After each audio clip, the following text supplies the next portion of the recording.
ассалому алайкум бинандагони азиз, ба таваҷҷӯҳи шумо барномаи иттилоъоти ахборро мустақиман аз телевизиони Тоҷикистон манзуратон мегардонем. Дар студия бо шумо Умед Мирализода.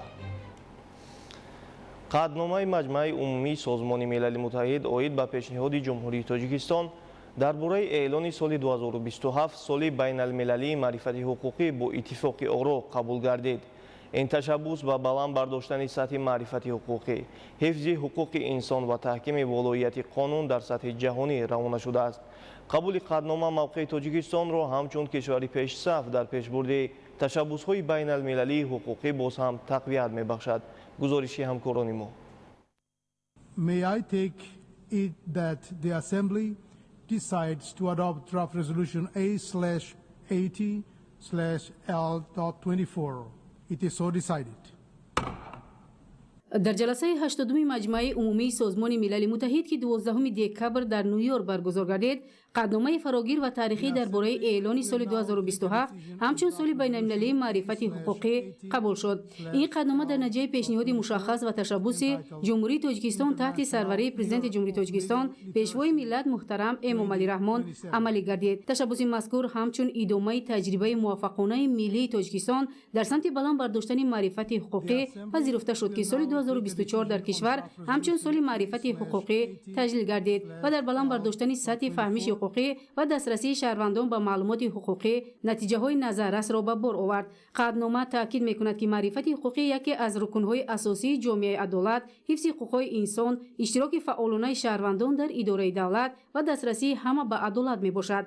قرار قبول شده سال 2027 را همچون سال تحکیم حقوق شناسی برای همه کشورهای عضو اعلان نموده، همگیری جهانی به سمت تحصیلات حقوقی، تحقیق و پنهانی دانش‌های حقوقی را تقویت می‌بخشد. سال بین المللی معرفت حقوق اعلان کردن سال 2027 نه تنها در حدود یک منطقه یک دولت بلکه در حدود جامعه جهانی، یعنی که در همه دولت‌ها برای عادی‌ترین حقوق‌های آگاه شدن از عادی‌ترین حقوق‌ها مساعدت می‌کند. وقتی که معرفت حقوقی سیاسی اهالی در سطح جهانی بلند برداشته می‌شود، برای رعایت قطعی قانون‌ها در این یا آن کشور در مجموع در جامعه جهانی مساعدت می‌کند. جامعه جهانی هر یک دولت تجربه بهترین دیگر دولت‌ها را می‌آموزند هنگام تهیه لایحه قانون‌ها و قبول کردن. یعنی امروز قبول گردیدن تشبوس‌های سازنده و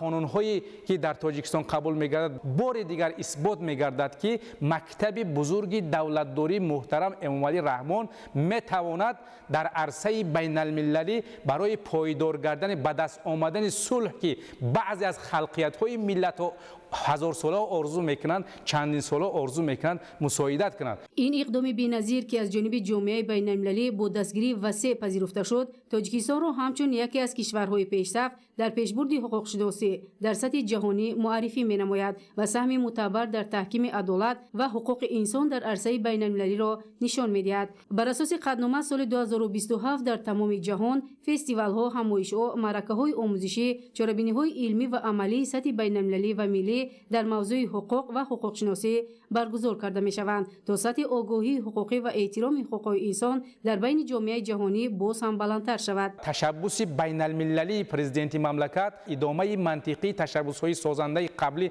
قبول کرده است که آن می تواند برای پوره کردن جایهای خالیگی یا تکمیل دادن سندهای حقوقی بین المللی از جمله کنونسی‌ها که به واسطه به حقوق انسان علاقمندی دارد مساعدت نماید. و در دایره اعلان کردن سال بین المللی معرفت حقوقی چندین سیمپوزیوم ها، کنفرانس ها و دیگر چاره‌بینی‌های مهم سیاسی سطح بین المللی علمی عملی دایر کرده می شود.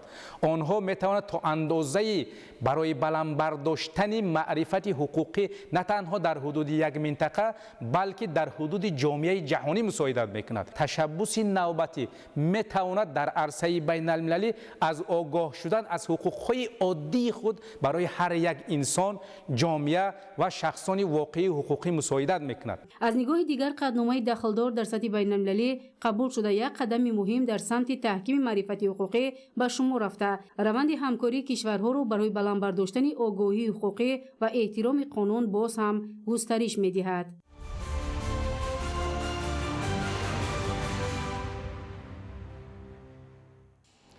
12 دکبر اسامبلیای محیط زیستی سازمان ملل متحد ضمن اجلاسیه هفتم خود در قرارگاه یونپ در شهر найробі کنیا قدنامه‌ро درباره حفظ پریخ‌ها و کریاسفر قبول نمود. قبول قدنامه مذکور با اتفاق آرا در یونپ هفت نقش مهم تاجیکستان را در پیشبرد روزنامه جهانی آب و اقلیم تصدیق می‌کند. گزارش در این خصوص. 12 دکبر اسامبلیای محیط زیستی سازمان ملل متحد ضمن اجلاسیه هفتم خود در قرارگاه یونپ در شهر найробі کنیا قدنامه را درباره حفظ پریخ‌ها و کریاسفر قبول نمود.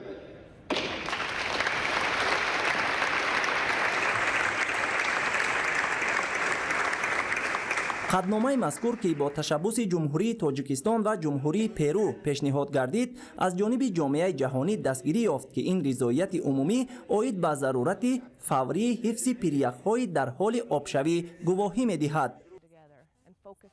جامعه جهانی امروز امکان دارد که به هم آید و سر مسئله کاهش پریخ‌ها تدبیر اندیشی نماید. جمهوری تاجیکستان با پیشنهاد و جانبداری و پیشرفت خود در این مسئله همه کشورها را از مهمیت و تا کدام اندازه مبرم بودن همکاری در سمت حفظ پریخ‌ها آگاه کننده است. امروز زیاده از 2 میلیارد آدم آب را استعمال می‌کند که توسط پریخ‌ها تامین می‌شوند. همه ما باید اولا چه اندازه مهم بودن مسئله کاهش پریخ‌ها را درک کنیم و بعداً چگونه سهمگذار بودنمان را در پیشگیری آن اندیشیم. قبول و ماهیت این قدنامه از آن عبارت است که ما در یک جایگاه باید کار کنیم، همکاری‌هایمان را به راه مانیم، تبادل بهترین تدبیرها را داشته باشیم تا اینکه در نشست‌های بعدی سازمان ملل متحد از دستاوردها و موفقیت‌ها در حل مشکلات گلوبالی نتیجه گیری نماییم. این دستاورد مهم برای کشورهای بلندکوه و قدم جدی در تطبیق عملی عهده‌داری‌های میباشند که قبلا در سطح عالی سیاسی قبول شده بودند. قبول آن با تشبث گلوبالی پرزیدنت جمهوری تاجیکستان پیشوای ملت محترم امامعلی رحمان اساس یافته است که بر مبنای آن مجمع عمومی سازمان ملل متحد سال 2025 را همچون سال بین المللی حفظ پریخ‌ها و سال 2025-2034 را همچون 10 ساله عمل برای علم‌های کریاسفری اعلان نمود. قدنامه مذکور حفظ کریاسفر را در وکالت‌های اساسی برنامه محیط زیستی سازمان ملل متحد مستحکم می‌نماید. درود به شما. قبول قدنامه مخصوص سازمان ملل متحد اوید به حفظ پریخ‌ها واقعاً یک قدم مهمی است در حفظ این نعمت‌های برای اهل بشر ضروری، زیرا می‌تواند آغاز باز همکاری‌ها و همبستگی و همدیگر فهمی‌های نو میان کشورهای جهان گردد در سمت حفظ پریخ‌ها، چراندیشی‌ها در شرایط تغییریابی اقلیم و عموماً حفظ اکولوژیا. وضعیت همکاری قطعی را تقاضا می‌نماید، چونکه حالت پریخ‌ها نشان می‌دهد که شماره آنها سال تا سال کم شده ایستادند. ما کوشش می‌نماییم که با تاجیکستان در این رابطه همکاری‌هایمان را جانب نماییم. قبول قدنامه مذکور با اتفاق آرا در یونپ هفت نقش مهم تاجیکستان را در پیشبرد روزنامه جهانی آب و اقلیم تصدیق می‌کند. قدنامه مذکور برای تمام منطقه یک دستاورد بی‌سابقه به شمار می‌رود. این نخستین و تا حال یگانه قدنامه در تاریخ اسامبلیای محیط زیستی سازمان ملل متحد است که مؤلف آن کشور آسیای مرکزی جمهوری تاجیکستان میباشد.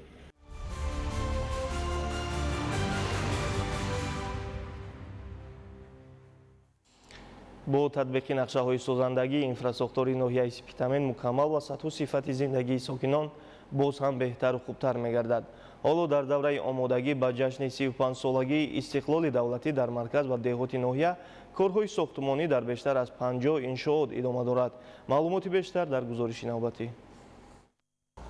در دوره آمادگی به جشن 35 سالگی استقلال دولتی جمهوری تاجیکستان در ناحیه سپیتامن ولایت سوخت با جانبداری از سیاست حکومت مملکت در تمام سمت و ساحه‌ها دیگرگونی‌های کلی به عمل آمده 648 انشاءات گوناگون تعیینات ساخته به استفاده داده شد. با بنیاد انشاءات گوناگون سیمای مرکز و دهات ناحیه به طور نظررس تغییر یافته، سطح و صفت زندگی مردم بهتر و خوبتر گردید. ҳамакнун кору амали ҳамагон хоса соҳибкорон ва сокинони ноҳия ба он равона шудааст ки то моҳи сентябри соли 2026 боз 150 иншооти дигар бунёд ва мавриди баҳрабардорӣ қарор дода шавад. бо ин мақсад ҳоло дар марказ ва деҳоти ноҳияи Спитамен корҳои сохтумонӣ дар иншооти гуногун бо маром идома дошта дар раванди тақвияти амалҳои созандагию бунёдкорӣ саҳми соҳибкорону аҳолӣ назаррас арзёбӣ мешавад. доир ба ҷашн гирифтани 35-солагии истиқлоли давлати ҷумҳурии Тоҷикистон 635 иншоот ба нақша гирифта шудааст. то ба имрӯз бо назардошти иншоотҳои иловагӣ дар ноҳияи 648 адад иҷро гардид ки ин 102% нақшаро нишон медиҳад. дар маркази ноҳия асосан сохтумонҳои биноҳои баландошиёна ба назар гирифта шудааст ки дар ошонаҳои якум ва дуюми он марказҳои савдои хизматрасонӣ барои зиёд намудани ҷойҳои корӣ ба мардум сохта шуда истоданд. инчунин дар маркази ноҳия бинои шӯъбаи маориф сохта шуда истодааст. бо дастгирии шахсони саховатпеша инчунин бо ҳашари умумӣ 8 муассисаҳои мактабию томактабӣ сохта шуда истоданд. дар роҳи расидан ба ҳадафҳои муайяншуда дар баробари сохта ба истифода додани иншооти таъиноти истеҳсолию иҷтимоӣ таъмиру навсозии роҳҳои мошингард низ дар меҳвари фаъолияти мақомоти маҳал қарор дорад. соли равон ин раванд дар 6 ҷамоати шаҳраку деҳоти ноҳия тақвият ёфта бо саҳмгузории мақомоти маҳал соҳибкорон ва аҳолӣ бештар аз 80 километр роҳҳои мошингард пурра мунфарш карда шуд. дар ноҳия иқдомҳои созандаи мардуми деҳоти Сарбанд қобили ситоиш аст, зеро мардум дар Сарҷамъию Муттаҳидӣ имсол 17 километр роҳҳои маҳаллиро мунфарш намуданд. дар маҷмӯъ дар давраи омодагӣ ба ҷашни 35-солагии истиқлоли давлатӣ дар деҳоти Сарбанд бо саҳми мақомоти давлатии соҳибкорон ва аҳолӣ 57 иншоот сохта ба истифода дода шуд. Абдуваҳоби Абдусаттор, Илёс Бобоҷон, ноҳияи Спитамен, ахбор.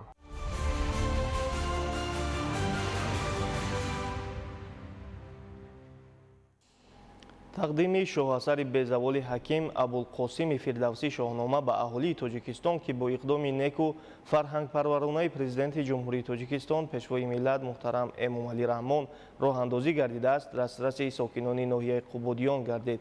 тафсилоти бештар дар гузориши ҳамкоронамон.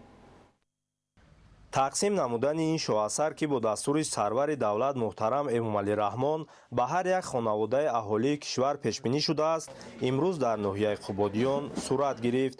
ин иқдоми наҷибу сабақомӯзи пешвои миллат ба ифтихори 35-солагии истиқлоли давлатии Тоҷикистон рӯи кор гирифта шуда, ҳадаф пеш аз ҳама эҳёи ҳофизаи таърихӣ, густариши худшиносиву худогоҳии миллӣ ва эҳсоси ватандӯстиву ватанпарастии мардум ба хусус наврасону ҷавонон мебошад. шоҳнома ин худ панд аст, ин худ хират аст, ин худ диловарӣ аст, ин худ шуҷоат аст, ин худ паҳлавонию ватандӯстию ҳувияти миллӣ аст. ман боварӣ комил дорам ки ҳар як хонадоне ки ин китобро мегираду мутоила менамояд, аз ин ҳам ҳисси баланди миллӣ ватандӯстӣ ҳувияти миллии онҳо баланд мегардад. сокинони ноҳияи Қубодиён низ бо дастрас гардидани ин ганҷинаи бебаҳои таърихӣ ки таҷассумгари одобу ахлоқ ва фарҳанги оламшумули миллати тамаддунофари тоҷик мебошад, изҳори хушнудӣ карданд. мо бисёр хушҳол шудем мана ин китобро гирифта насиб бошад. мана 10 небара дорам, небараомда мехононам, нишон медиҳам, достонҳоро азёд мекунанд. бояд ёдовар шуд ки шоҳномаи безаволи ҳаким Абдулқосим Фирдавсӣ бузургтарин шоҳасари мардуми ориёнажод ва ганҷинаи ҳикмату хират ба ҳисоб меравад. маҳз ин иқдом аз ҷониби пешвои муаззами миллат нишонаи арҷгузорӣ ба аҳли зиё ва идомабахши ҷодаи эҷодкориву баланд гардонидани сатҳи илмомӯзии аҳли ҷомеа мебошад. албатта имрӯз боиси хушнудӣ ва сарфарозии сокинони тамоми ноҳияи Қубодиён аст ки тӯҳфаи гаронарзиши асосгузори сулҳу ваҳдати миллии пешвои миллат президенти ҷумҳурии Тоҷикистон муҳтарам Эмомалӣ Раҳмон асари безаволи шоҳномаи ҳаким Абулқосими Фирдавсӣ ба ноҳияи мо расид ва имрӯз мо ба 27824 хоҷагии ноҳия тақсимотро шурӯъ кардем. тибқи ҷадвал ҷараёни тақсимоти тӯҳфаҳо ба аҳолӣ давом дорад. ҳар як сокини ноҳия бо қаноатмандӣ аз дастрасӣ пайдо намудан ба ин мероси адабӣ изҳор намуданд ки баҳри мутолиаи он ва бархурдор гаштан аз муҳтавои ин шоҳасар талош хоҳанд кард.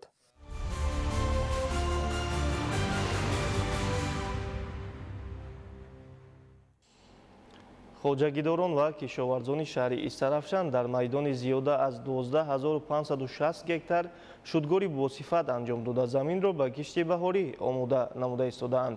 ҳамчунин яхобмонӣ дар заминҳои кишт ва боғу тогзор идома дорад. гузориш дар ин хусус. соли ҷорӣ кишоварзону хоҷагидорони шаҳри Саравшани Бостонӣ аз майдонҳои корам ҳосили босифату фаровон ба даст оварданд. тавре таъкид гардид, натиҷаи баланди заҳмати шабонарӯзии деҳқонон ва саҳмдорони хоҷагиҳои деҳқониву кооперативҳои истеҳсолии тиҷоратӣ аз шудгори босифати заминҳо ва истифодаи тавсияи олимону мутахассисони соҳа вобастагии бузург дошт. гузашта аз ин, алҳол бо истифода аз рӯзҳои фасли зимистон ҷиҳати ба даст овардани ҳосили фаровони зироатҳои мухталифи кишоварзӣ дар мавсими оянда ҳамарӯза дар хоҷагиҳои кишоварзии шаҳри Саравшан 60-70 гектар замин шудгори хушсифат гузаронида шуда истодааст. тавре мушоҳида мегардад, шудгоркунии заминҳо бештар ба воситаи тракторҳои тасмачарх амалӣ гардида, кафолати нармии бештари замин ва ҳосилнокии баландро медиҳад. назар ба ақидаи олимону мутахассисони соҳаи кишоварзӣ ва деҳқонони чашмикордон, шудгоркунии заминҳо пас аз ҳосилғундорӣ аз ҳама ҷиҳат фоидаовар буда, хоки қисми ҳосилхезу хунукзадаи замин пас аз шудгори босифат якҷоя бо оби борону барф то 35-40 сантиметр ба поён мефароянд ва нисбати нобуд гардидани ҳашароти зараррасон мусоидат мекунанд. тибқи маълумоти фаврии раёсати кишоварзии шаҳри Саравшан, то имрӯз маъракаи шудгор дар мазраи 12565 гектар гузаронида шуда, ин амал алҳол низ идомаи ибратбахш дорад. илова бар ин, дурнамои кишти тирамоҳӣ ки феълан сабзиши хуб дораду майдони 7565 гектарро ташкил медиҳад, пурра ба иҷро расонида шудааст. боиси тазаккур аст ки деҳқонони асили Истаравшан дар баробари шудгоркунии заминҳо инчунин яхобмонии майдонҳои боғу токзорро идома дода истоданд.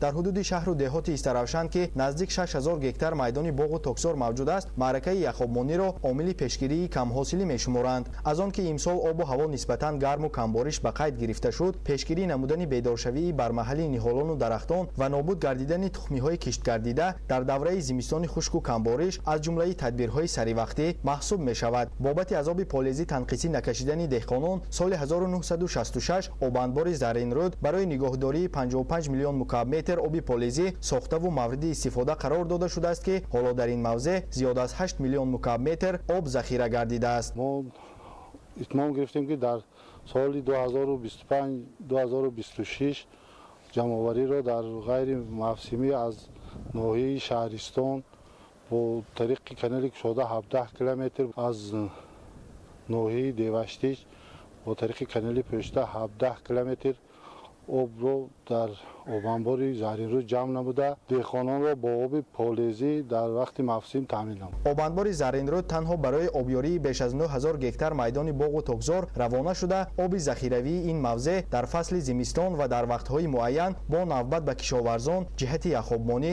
ҷорӣ карда мешавад. Фирдавс Умарзода, Орзу Маъруфзода, шаҳри Истаравшан, Ахбор.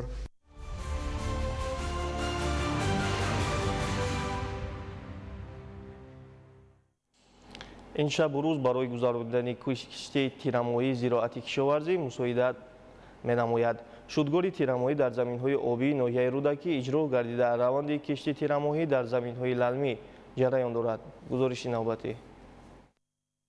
баъд аз боридани боронҳои рӯзҳои охир ва бо намӣ таъмин гардидани заминҳои лалмӣ, кишоварзони ноҳияи Рӯдакӣ кишти тирамоҳиро вусъат дода истодаанд.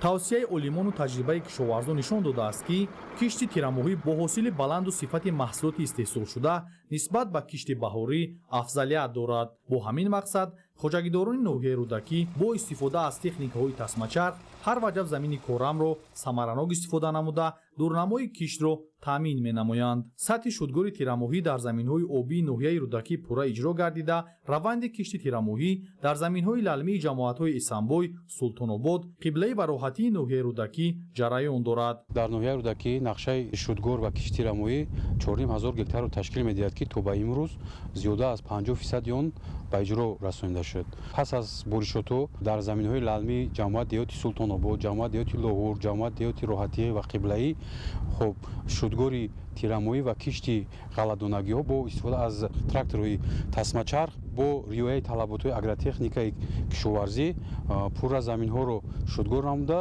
ва кишти гандум ва ҷав бо маром рафта истодааст. чуқурии шудгор дар ин заминҳо 40-42 сантиметрро ташкил медиҳад, ки ин ба талаботи қоидаҳои агротехникӣ ҷавобгӯ мебошад. гарчанде пас аз боронҳои тирамоҳӣ замин намнок гардад ҳам, вале қисмати поёнии замин пурра намнок намегардад ва барои намнокии пурраи замин гузарондани шудгори тирамоҳиву зимистона дар чуқурии муайян ва тавассути тракторҳои тасмачарх басо муҳим аст.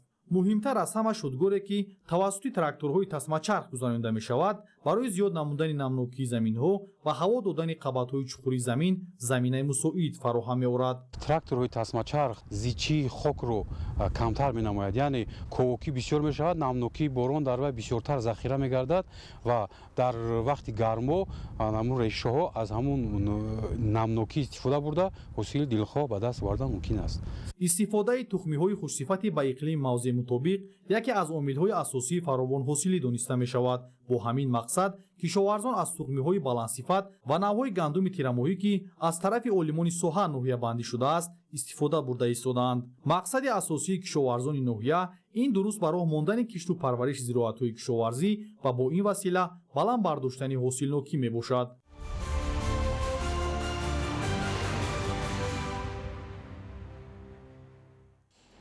рушди соҳаи кишоварзӣ аз вазъи боду ҳаво хусусан боришот вобастагии зиёд дорад.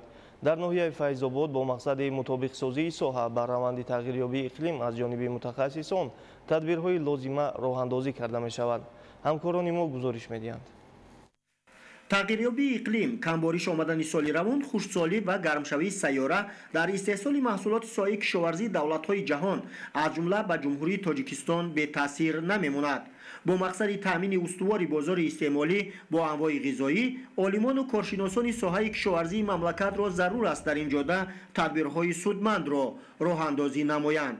хушбахтона боришоти борон ва барфи аввали чанд рӯзи охир умеди аҳли заҳмати ноҳияи файзободро барои дарёфти ҳосили фаровони соҳаи кишоварзӣ боз ҳам қавитар намуд. ин шабу рӯз кишоварзон ва боғдорони ноҳия найдони заминҳои барои кишт пешбинӣ гардидаро шудгори хушсифат гузаронида киштаҳои ғалладонагиро обёрӣ менамоянд. аз рӯи тавсияи кишоварзон обёрии мавсими зимистон яхобонӣ барои фаровонҳосилӣ ва боздеҳи замин мусоидат менамояд. хоҷагии деҳқонии умеда ки дар минтақаи болоии ноҳияи файзобод қарор дорад, ҳамасола дар рӯёнидани ҳосили баланди картошка ва мева ба дастовардҳои шоён ноил мегарданд. аҳли заҳмати хоҷагии деҳқонии умеда боришоти барфи аввали мавсими сардиҳои соли ҷориро муждаи нек арзёбӣ намуда бо умеди ба даст овардани ҳосили баланди маҳсулоти соҳаи кишоварзӣ ва боровар гардидани майдони боғи хеш аз тадбирҳои яхобмонии хуб истифода менамоянд. бештари заминҳои мавзеи болоии ноҳияи файзобод дар кӯҳпораҳо ҷойгир аст. барфи борида ки айни замон ин мавзеи кӯҳистони ноҳияро фарогир мебошад, майдони заминҳои шудгорнамудаи кишоварзони ноҳияро намнокиашонро боз ҳам дучанд хоҳад кард. ин омил ва тадбирҳои роҳандозӣ намудаи кишоварзону боғдорон ва хоҷагидорони ноҳия бо мақсади рафъи мушкилоти хушксолӣ ва заминаи мусоид фароҳам овардан барои ҳосили баланди зироатҳои соҳаи кишоварзӣ дар соли оянда ва саҳм гузоштан дар таъмини бозори истеъмолӣ бо маҳсулоти ниёзи аввал арзёбӣ карда мешавад. маҳмадалӣ абдукарим, аюби маҳмурод, хайрулло холмуминзода, файзобод, ахбор.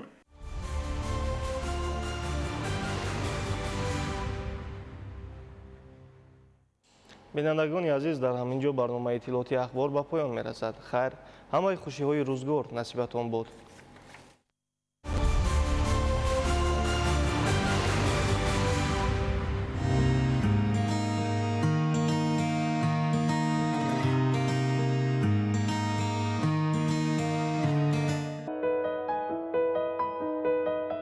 тоб қувваи тозагӣ дар ҳар қатра. маҳсулоти шустушӯии тоб акнун дар ҳама марказҳои савдо. жардин голдро кушоед. аз накҳати бою рангин ва таъми нозуки он баҳра баред. жардин голд, ҳаловат аз эҳсоси лаззати хос. хуш омадед ба ҷаҳони стрипсҳо. тарсах, тиллоӣ ва бениҳоят лазиз.